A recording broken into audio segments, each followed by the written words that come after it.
PBA courtside reporter Miss Apple David nakatanggap ng mga masasakit na salita mula sa mga netizens dahil sa kanyang revelasyon.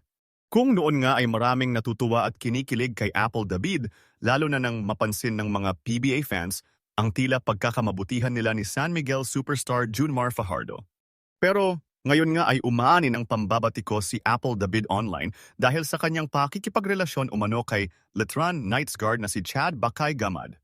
Naging issue nga ito para sa iba dahil si Apple David ay 34 years old na, habang si Chad Gamad ay 18 years old pa lang.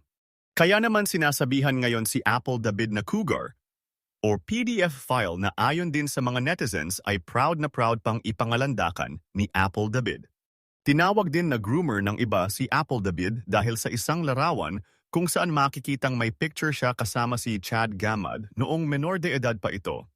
Kanya-kanya namang komento ang mga netizens ayon nga sa isa, di ka nahihiya?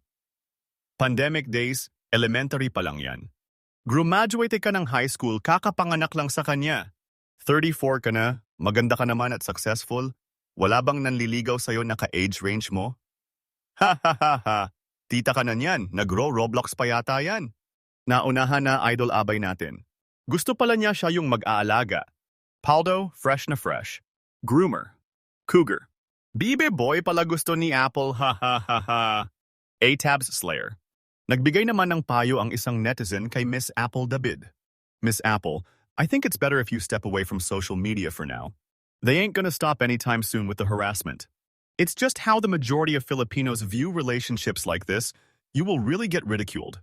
You and your partner will have a rough road ahead with how society sees it, but what matters most is that you and your partner have each other, and that the people closest to both of you support your relationship.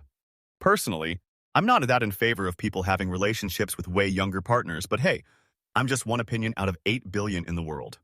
But even so, as a longtime fan, I wish you both happiness and peace.